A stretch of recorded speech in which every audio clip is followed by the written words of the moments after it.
오늘 요한복음 16장 14절 한 번 더 봉독합니다. 그가 내 영광을 나타내리니 내 것을 가지고 너희에게 알리겠습니다.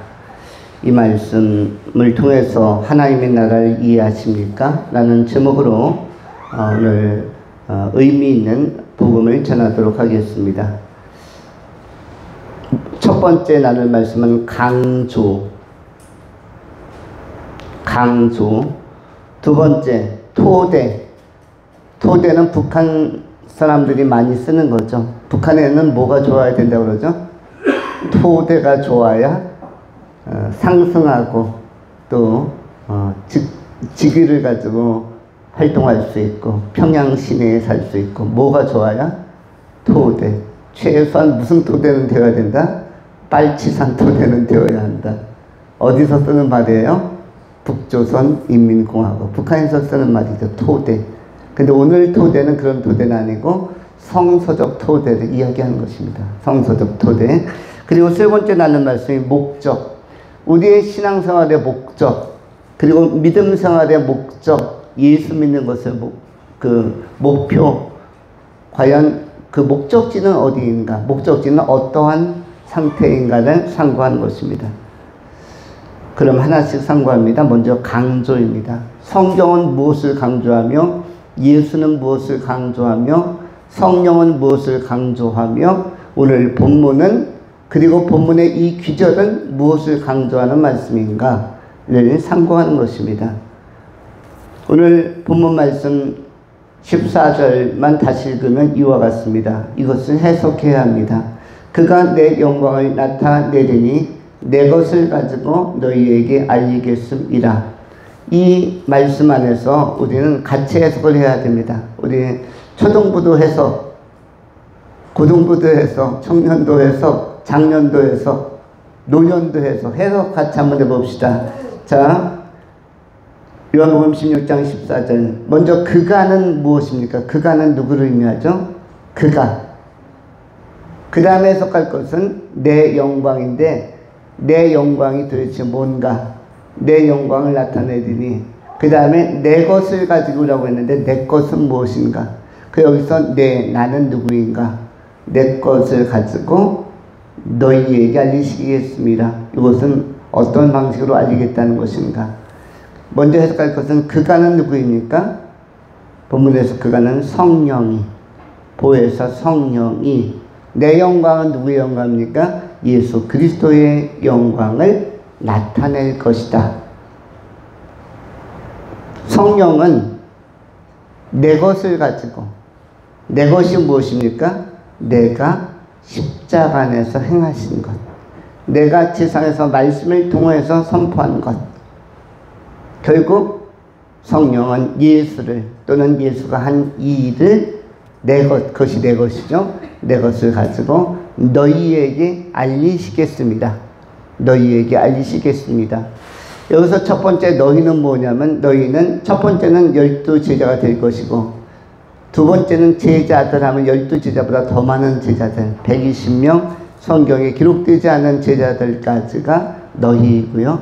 그 다음에 그걸 더 확장해서 확대 해석하면은 복음을 듣는 모든 사람들, 복음을 듣는 모든 사람들, 오늘날의 그리스도인들, 우리들까지가 너희입니다.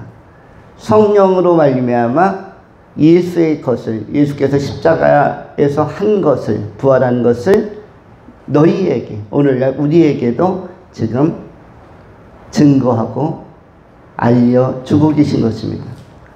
우리도 전도나 선교의 필요성이 있습니다. 특별히 그 식사조를 구성할 때 한 조 정도 더 있으면 좋겠다라는 것이 아마 식사를 담당하는 분들의 마음일 것입니다. 그러려면 우리 장로님 쪽에서부터 최홍성 집사님까지 이 공백에 우리가 전도를 통해서 사람들이 꽉 찬다면 아마 한 조 정도는 늘지 않을까. 그러면 더 식사를 준비하는데도 유연하지 않을까, 조급함이 없지 않을까 하는 생각도 듭니다. 자, 물론 초등부로 식사조를 한번 구성해서 유부초밥을 싸게 하든 김밥을 말게 하든 하는 것도 해볼 수는 있겠습니다. 초등학교 고학년이니까 뭐 집에서 밥 차려 먹을 나이가 됐죠. 저도 초등학교 1, 2학년 때부터 밥을 했던 기억이 있고, 또 저희 자녀에게도 초등학교 1학년 때부터 전기밥솥으로 밥하는 방법은 알려주기도 했습니다. 쌀을 꺼내고 물을 붓고 손을 넣어서 손등까지 물이 오게 되어지면 그 적정한 시기에 버튼을 누르면 그때부터 밥이 된다. 우리는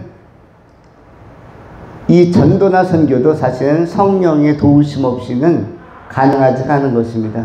왜 그러냐면 성령이 어떤 영이니까 본문에 의하면 그가 알리시는 영이기 때문에, 예수를 알리시는 영이기 때문에 알리시는 영의 주권과 주관과 협력과 인도하심 없이 알리는 일이 가능하지 않은 것입니다. 알려도 상대방이 마음을 여는 것이 어려워지는 것입니다.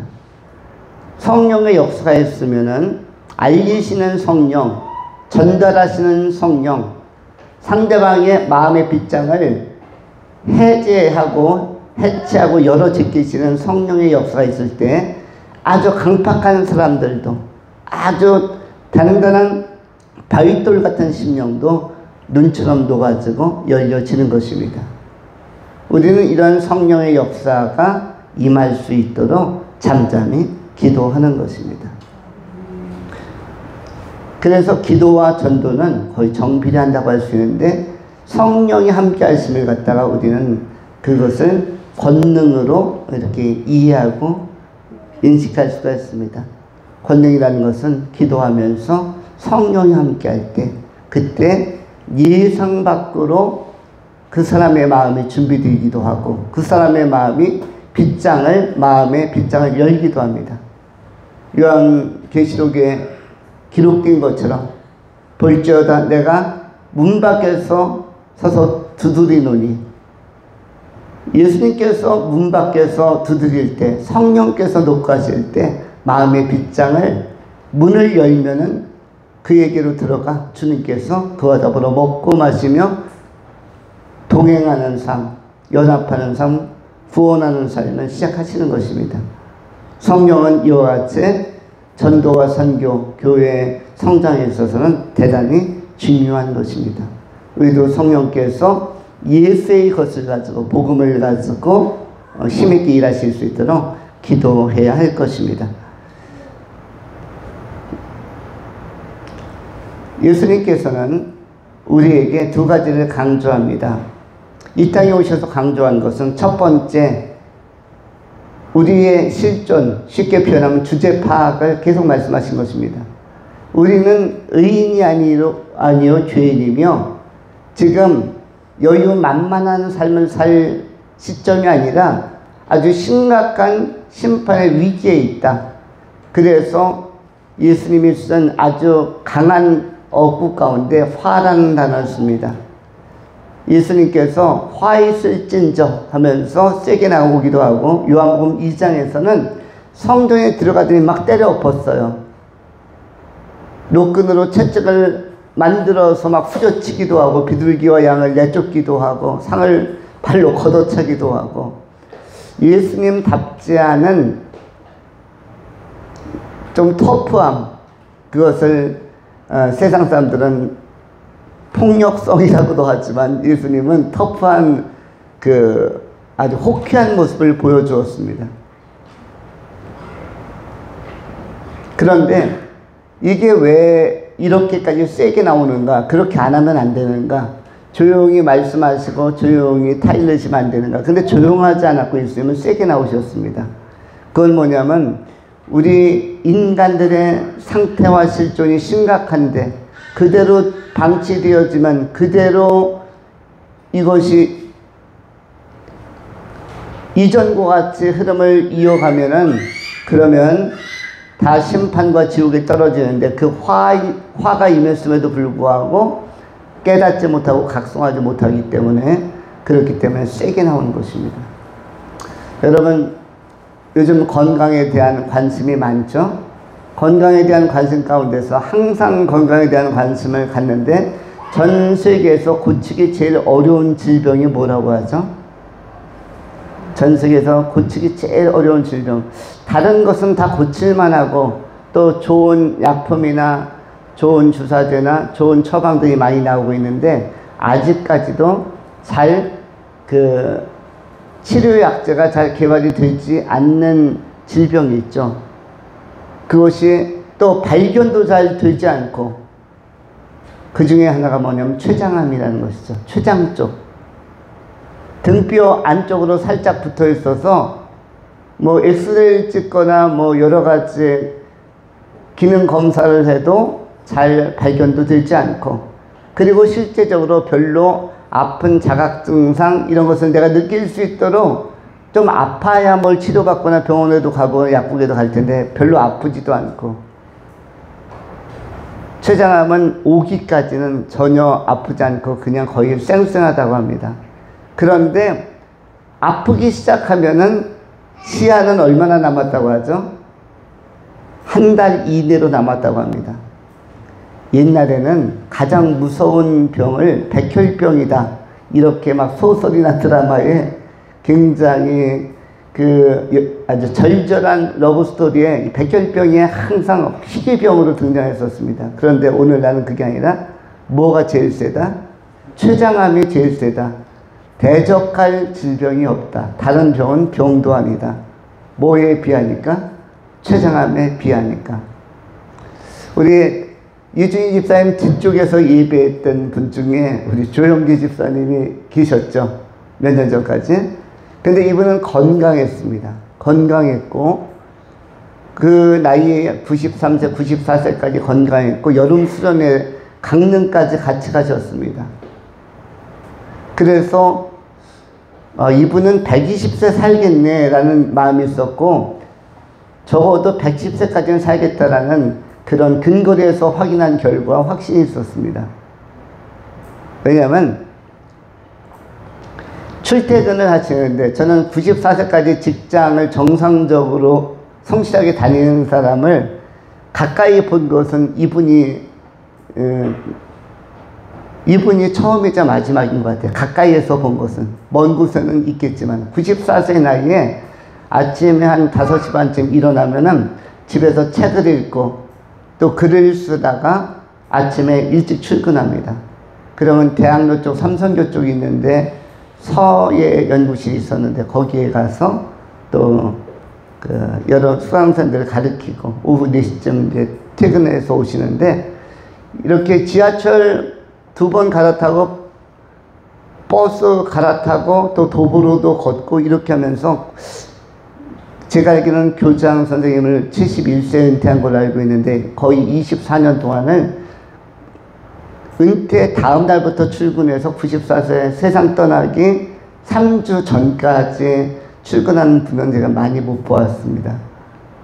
근데 어느 날 가을에 추석을 앞두고 허리가 좀 아프다라고 말씀하셔서 분당 쪽에 있는 척병원에 가서 그럼 허리가 아프면 어디로 가는 게 빠르겠다? 척병원으로 가는 게 좋겠다. 그 척병원에 갔는데 허리에 이상이 없다는 거예요. 저는 연세가 높으시면 이렇게 등뼈의 마디도 약간 닳기도 하고 줄어들면서 거기에서 염증이나 어떤 이상이 오지 않을까 생각이 드는데 척추가 이상이 없대요. 척병원에서. 그런데 허리가 아프대요.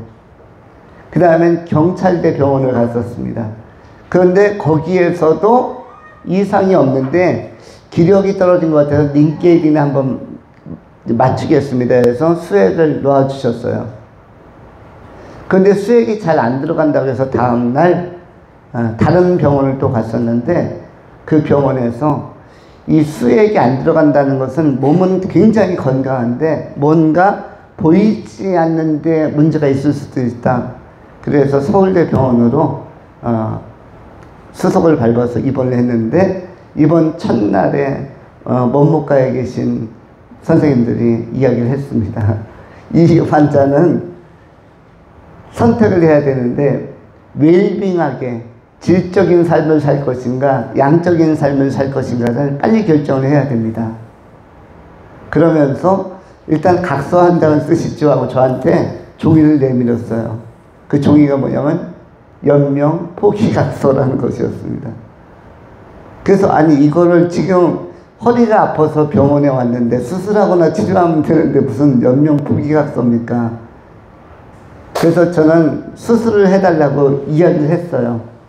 그런데 수술하려면은 이거는 4년 전에 했어야 될 수술이고 지금은 수술의 시기가 아니라 자기는 농담을 하지 않는데요. 근데 딱 일주일 남았다는 거예요. 정확히 이야기하면 8일 남았는데 보장할 수 없다, 8일은. 저는 이것은 농담이라고 생각했습니다.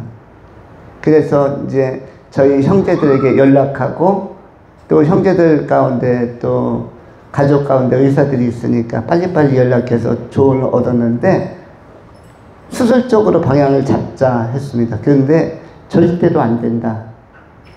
그래서 그 병원의 그 원장이랑 통화를 했는데 결국 이 병은 5기를 넘어서서 일주일 안에 언제 하나님께서 데려가셔도 이 일을 제기할 수 없는 최고의 상태까지 왔다는 것이에요. 온몸이 전이 된 상태고 지금까지 3, 4주 전까지 출근했다는 사실은 이건 기적과도 같다. 그런데 의지와 정신력이 굉장히 강한 분이어가지고 어쨌든 세상 떠나기 한 3, 4주 전까지 정상 출근을 하고 정상적으로 이렇게 제자들도 가르치고 했던 분이었습니다. 그런데 우리 인간은 우리의 내일 일을 알지 못하고 우리가 얼마나 위기 상태에 있는지를 진단하는 능력이 떨어집니다. 예수님께서 오셔서 우리 인간이 영적으로 얼마나 위기이고 지상을 떠나가면 지옥이라는 것이 얼마나 아주 서슬퍼렇게 무섭게 자리하고 있는데 그 불타는 지옥을 너무 간과하면서 세상에서 무엇을 우리가 쫓고 목표로 하는지 너무 분주한 패턴 속에서 아주 본질적인 걸 놓치고 있어서 오자마자 회개하라 천국이 가까웠느니라 회개라는 단어를 선언한 것입니다. 마가복음 1장에서부터 회개를 꺼내서 쓰셨고 요한복음 2장에서는 공생이 시작하자마자 가나의 혼인잔치에서 포도주 만들고 나서 바로 성전에 들어가서 노끈으로 채찍을 만들어서 후려치기 시작했는데 왜 후려쳤을까요? 이런 형식적인 것 가지고는 형식적인 제상, 형식적인 이런 것 가지고는 하나님 나라에 들어오는 것이 어렵다. 그래서 너희가 굉장한 위기다. 이것을 위기의식을 깨우쳐 주시고 고양시키시고 그러면서 복음을 선포하신 것입니다. 위기는 기회다라는 말은 위기가 기회라는 말은 바로 예수님께서 오신 이 상황에서 예수님께서 회개하라고 외친 것이 잘 적용되는 표현이라고 할 수가 있습니다. 위험한 상황 속에서 기회로서 누가 오셨냐면 예수님께서 오신 것입니다. 그래서 위기는 기회이고 찬스이다. 위험한 상황이 위험한 것은 맞지만 그러나 기회가 주어진 것도 맞다. 그런데 이 세상에 태어난 우리도 역시 전부 다 위기 속에서 기회를 잡으려는 사람들입니다. 예수 믿는 사람들은 인생에서 할 일을 한 것이고 가장 좋은 선택, 가장 바른 선택을 한 것입니다. 교회를 다닌다는 것은 알고 보면 영광이고 특권이고 특혜입니다.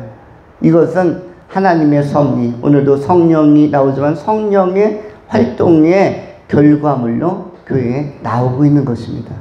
삼위일체 하나님의 크신 사랑과 일하심과 배려하심과 계획하심이 아니면 어떤 사람도 이렇게 교회 나오는 것이 쉬운 일이 아닙니다. 교회 나오는 것은 영광이고 특권이라는 사실을 우리가 기억해야 할 것입니다. 우리 인간의 실존은 그만큼 누가 보시기에는 하나님이 보시기에는 긴박한 것입니다. 사람들이 몸이 좀 안 좋아도 병원에 가는 걸 두려워하죠. 두려워합니다. 저도 병원 가기를 극도로 싫어하는데 이유가 뭐냐면 가면은 분명히 여러 가지로 아프다는 그 여러 가지 체크 리스트가 나올 것 같아요. 여기도 고쳐야 되고 저기도 고쳐야 되고. 두렵고 떨림으로 제가 지난 2월 달에 진짜 저는 의료보험공단에서 건강보험공단에서 나오는 정기검사도 한 번도 응해본 일이 없습니다. 귀찮아서가 아니라 건강하다고 생각하고 있는 나에게 이상이 발견됐을 때 심정적으로 내가 감당이 안 될 것 같아서, 그래서 계속적으로 기피하고 회피하다가 지난 2월 달에 가서 8가지만 여기 우리 복지리에 있는 성심내과 병원에 가서 체크됐고 4가지 암검사를 같이 받았습니다. 그 통지표를 받는 순간 뭐 대학 시험 본 사람이 합격 불합격 이거 통지서 받는 것처럼 엄청나게 쫄았습니다. 분명히 뭐가 나올 거야 라는, 분명히 몇 가지는 치명적이게 나올 수도 있어. 그러면서 완전히 좀 옛날 일본 말로는 히야시라고 합니까? 쫄아서 갔는데 통지표를 받아보니까 검사 결과표가 나왔는데 완전히 퍼펙트라고 써져 있었어요. 완전히 퍼펙트. 모든 게 지금 건강 상태 완벽하다.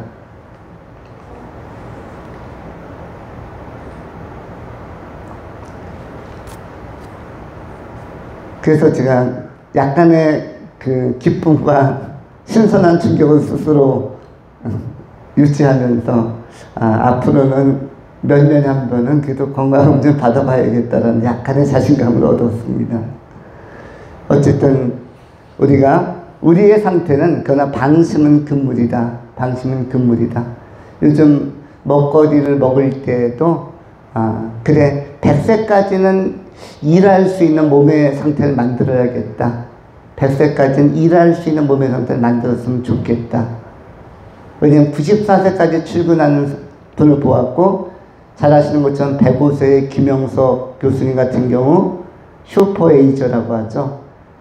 105세인데 요즘도 자전거 타고, 요즘도 책을 쓰고, 요즘도 강의를 하고, 요즘도 신앙생활하고. 그런데 신체 나이와 뇌의 나이를 같이 측정했는데 거의 40년 정도가 젊은 걸로 나와 있습니다. 105세지만 실제로는 65세에서 70세 정도의 신체 상태, 그리고 마음 상태. 그래서 청년성을 가진 건전한 노인으로, 그리고 학자로, 또 신앙의 선배로 귀감이 되고 있습니다. 도전이 되고 있어요. 우리들도 그런 슈퍼에이저의 꿈을 가지고, 나이는 먹었으나 정말 찾기 어려운, 여러분 슈퍼푸드라는 말도 있죠. 슈퍼에이저 하면은 나이가 많은데도 마음도 건강하고 신체도 건강하고 청년성을 가지고 활력 있게 하나님께서 부르실 그날까지 살아가는 사람, 슈퍼에이저라고 하는데, 대표적인 성경의 인물이 누구입니까? 성경의 대표적인 인물이 바로 모세라고 신명기 34장에 기록을 하고 있습니다. 예수님께서 우리에게 이 구원의 긴박성을 진단해 주신 것인데, 우리의 실존을 체크하고 엑스레이로 검진하고 종합검수 받듯 복음으로 검진받고 우리가 영적인 건강 구원에 다 이르는 성령께서 강조하시는 복음 예수를 잘 받아들이는, 또 깨닫는 신실한 예수님의 제자들이 되실 수 있기를 축원합니다. 두 번째로 토대입니다. 성령이 강조한 것의 토대, 또 예수께서 증거한 것의 토대, 이것은 전부 다 하나님의 말씀을 토대하고 근거한 것입니다. 성경은 세 가지가 중요한데, 첫 번째는 해석하는 게 중요합니다. 해석을 잘못하면 뭘로 갑니까? 다 이단으로 갑니다. 이단은 해석에서 실패한 사람들이 결국 집단을 이룬 게 이단이에요. 해석을 잘해야 되고, 두 번째는 적용을 잘해야만 합니다. 해석해놨는데 적용을 이상하게 적용하면 그것이 주관주의나 신빈주의나 심하면 또 이단으로 가는 것입니다. 예수 믿으면 정상적이고 건전해야 되는데 비정상적이거나 좀 이상하다면 적용이 잘못된 것이라 할 수 있고요. 그 다음에 세 번째는 이걸 종합할 수 있어야만 합니다. 왜냐하면 같은 크리스찬이라 할지라도 같은 성도라 할지라도 본문을 보고 해석하고 적용하는 게 다 다를 수 있으니까 종합이 필요합니다. 다른 사람은 왜 저렇게 해석하고 저렇게 적용했을까? 다른 교회는 왜 저렇게 해석하고 저렇게 적용했을까? 다른 목사는 왜 저렇게 해석하고 저렇게 적용했을까? 다른 신학자는 왜 저렇게 해석하고 저렇게 적용했을까를 어떻게 종합하는 것이 필요합니다. 종합하면서 성령의 인도함을 받아 결론을 내린다면 그나마 균형 있는 그런 건강한 건전한 신앙을 유지할 수가 있을 것입니다. 천국에 가면 예수님과 여러분 사이에서 또 하나님과 여러분 사이에서 우리가 한 번은 심판대 앞에 들어갑니다. 그때 여러분에게 방어할 수 있는 능력이 필요합니다. 하나님 앞에 심판대 앞에 딱 섰을 때 뭐가 필요하냐면 여러분에게 한 가지 준비해야 하는 능력이 있는데 여러분 수영장에 가려고 하면 뭔 준비해 가지고 가야죠? 수영복은 기본 준비해 가야 되는 것처럼 수건 한 장이랑 이렇게 기본적인 준비가 필요한 것처럼 이 세상을 떠나 천국에 들어갈 사람들은 한 가지 준비해야만 합니다. 하나님께서 어려운 질문하실 때 나는 어떻게 답변을 할 것인가? 어려운 질문하면은 그런 거겠죠. 몇 가지가 있겠죠. 우리의 죄에 대하여, 이른바 만자로 들어가는 것에 대하여, 우리의 교만에 대하여, 태만에 대하여, 오만에 대하여, 기만에 대하여. 칼바르트는 이것을 죄라고 표현하기도 했습니다. 만자로 들어간 네 가지: 교만, 태만, 기만, 오만. 그런데 여기에 대해서, 죄에 대하여 우리도 잊어버렸고 이웃도 잊어버렸고 다 잊어버렸는데 하나님은 정확히 기억하고 있습니다. 자료를 다 가지고 있어요.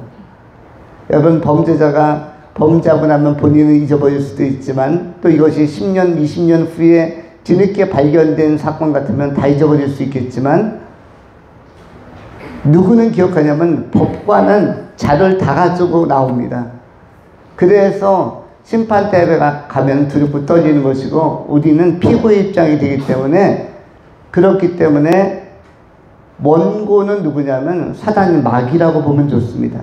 욥기 1장에도 원고 마귀는 정죄하는 영이니까 칼날같이 우리의 약점을 파고들 텐데 우리의 수치와 죄악이 노출되어지면 우리가 인간이 감당하지 못합니다. 너무 부끄러워서 하나님으로부터 멀어지다 보면 지옥까지 가게 되는데, 그런데 이때 나를 확 붙들어 줄 수 있는, 마치 자동차가 비탈길 올라가다가 기아가 고장나거나 그러면 뒤로 다시 밀릴 수가 있습니다. 막 미끄러져 엑셀 밟으려고 하는데도 중립에다 놓으면 무조건 뒤로 밀리게 돼 있고요. 언덕길에서는 엑셀 밟다가 기아가 시원찮으면, 엔진이 시원찮으면 밑으로 밀리기도 하는데, 이러할 때 내가 자꾸 여기서 밀려지고 하나님의 임재로부터 뒤로 주춤주춤 이렇게 처지는 것 같은 느낌을 가질 때, 그때 어떻게 나는 방어할 것인가? 준비는 하나 해야 한다고 했죠. 뭘 준비할 것입니까? 하나님께서 나에게 책망하시거나 마귀가 송사하고 정죄하는 건 뭘로 방어하는 거냐면 말씀으로만 방어가 가능합니다. 말씀으로만 상세가 가능하고, 말씀으로만, 이 말씀의 방패로만 우리가 넘어설 수 있습니다. 위기 탈출은 다른 걸로 하는 게 아닙니다. 요즘 더위 탈출은 여러분 뭘로 합니까? 에어컨으로 합니까? 선풍기로 합니까? 부채로 합니까? 아니면 자연풍으로 합니까? 자연풍 자체가 너무 더워가지고 뭘로 하죠? 그런데 더위 탈출은 에어컨으로 한다면 위기 탈출은, 하나님 앞에서 위기 탈출은 말씀으로 하는 겁니다. 말씀에서 하나하나 내가 방어할 수 있는 논리를 찾아서, 제가 이렇게 했기 때문에 연약했고 이렇게 했기 때문에 죄를 범했습니다. 하나님 저뿐만 아니라 다윗도 범죄하지 않았나요? 제가 알기로는 지금 구원받은 저 다윗도 저처럼 범죄한 것 같습니다. 또는 구원받은 바울도 저처럼 범죄한 것 같습니다. 돌로 누굴 친 걸로 알고 있고, 제가 좀 폭력을 쓰긴 썼습니다만 다윗도 아니죠, 바울도 사울 시절에 그 짱돌 들어서 스데반을 돌로 쳐 죽이게 하고 그것을 또 즐기지 않았습니까?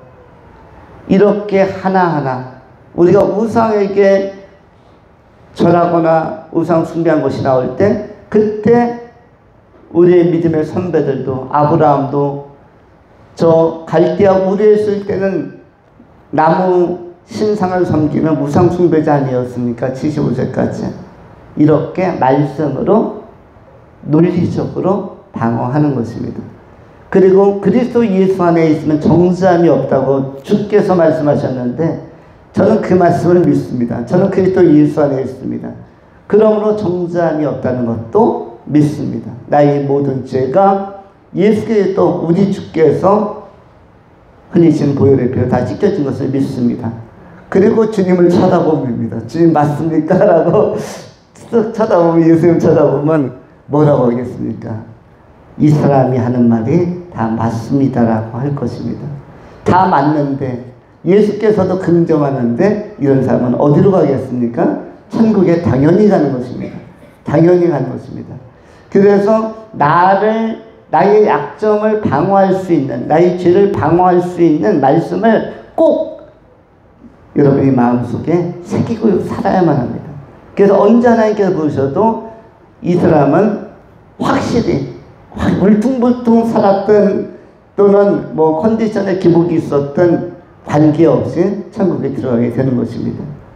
그래서 의로운 사람, 착한 사람이 천국 가는 게 아니라 죄의 문제를 해결하는 사람, 예수 그리스도께서 해결해 주신 것을 믿고 살아가는 사람이 천국에 들어가는 것입니다. 이러한 말씀의 토대를 통해서 이 세상도 지혜롭게 살 뿐만 아니라 이 세상을 떠나서도 천국에 들어가시는 지혜롭고 슬기로운 귀한 종들이 되실 수 있기를 축원합니다. 마지막으로 세 번째, 목적에 관한 것입니다. 성령께서는 오늘 전체 주제처럼 예수를 통해서 무엇을 나타내시려고 하냐면 하나님의 나라를 나타내시려고 하는 것입니다. 예수께서 십자가에 못 박히시고 부활하시고 이 대속의 은혜를 베풀어 주신 것은 우리 인간이 예수를 온전히 믿고 다 하나님의 나라, 하나님의 통치가 있는 나라, 결국 천국에 들어오기를 원하시는 것입니다. 하나님의 백성이 되게 하시기를 원하시는 것입니다. 하나님의 나라에는 하나님의 백성이 필요합니다.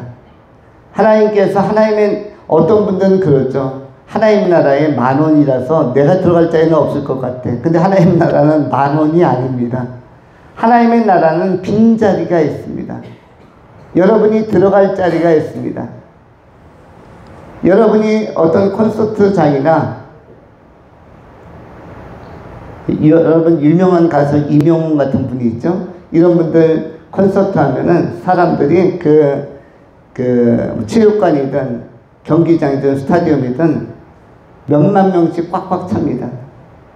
저는 이명웅 가수를 직접 대면해서 본 일도 있고 악수를 해본 일도 있습니다. 제가 보기에는 그냥 흔히 보는 평범한 청년인데 그의 팬들이 볼 때는 거의 신격화된 그런 스타로 각광받는 것 같습니다. 최근에 나오는 방송 보도 자료에 의하니까 특별히 활동을 많이 하지 않는데도 불구하고, 어디 뭐 초청받아서 가고 이런 게 없는데도 불구하고 1년에 235억 정도를 꼬박꼬박 번다고 합니다. 235억. 특별히 뭐 어디 가서 노래 부르고 이런 것 자체는 안 한대요. 놀라운 일이죠. 가까운 포천, 의정부 이쪽에 살던 청년이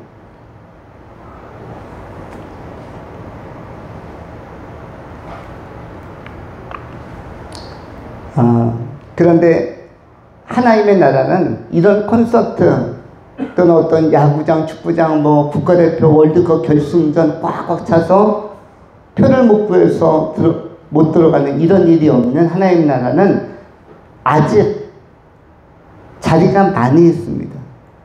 그래서 우리도 전도할 때 하나님 나라에 자리가 많고 당신이 들어갈 자리 지금도 비어있다. 비워놨다.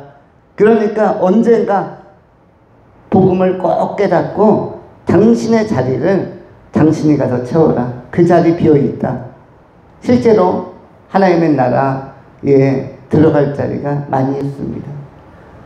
예수님은 언제 오시냐면 때가 참에 수가 참에 오시는데, 그런데 왜 아직 안 오셨냐 하면은 아직 수가 안 찼기 때문입니다. 아직 때가 안 찼기 때문입니다.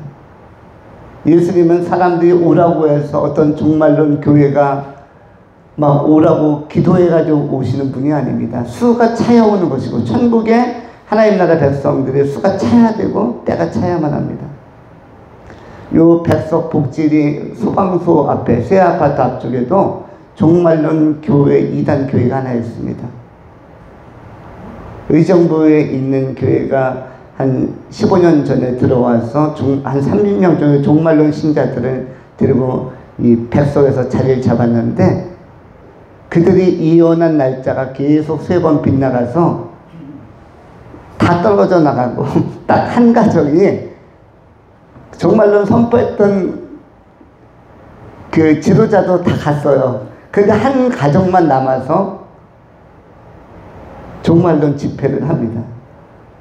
제가 한번 수박을 사러 갔었습니다. 그 당근에 수박 광고가 나왔는데 싸게 5,000원에 한 통씩 팔겠대요. 그래서 제가 갔는데 어떤 상가 셔터 문이 반쯤 열렸는데 그걸 쑥 열고 한 사람이 나왔습니다. 전화 통화했더니, 그랬더니 수박이 한 20통 정도, 크지 않은 수박 20통 정도 이렇게 쌓여 있었어요.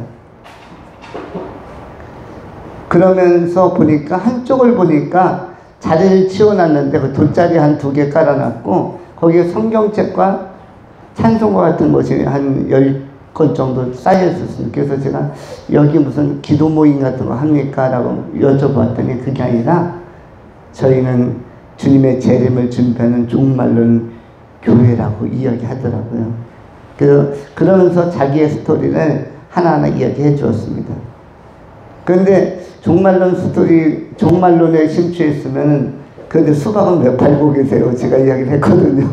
그랬더니 그래도 풀칠은 해야 되기 때문에, 주님의 시간이 오기 전까지 풀칠해야 되기 때문에 아직 농토는 구하지 못했는데 뚝방길에다가, 남의 밭하고 하천 사이에 있는 뚝방길에다가 본인이 가서 수박씨를 뿌리기 시작했는데, 그런데 그게 열매가 한여름에 한 50통 달린대요. 그래서 30통 팔았고 20통 남았는데, 그런데 조금이라도 도움을 가지려고 차라리 어디 가서 그냥 일을 하는 게 좀 낫지 않습니까? 했더니 주님의 그 재림이 너무 가까웠기 때문에 일하기도 애매하다는 것이에요.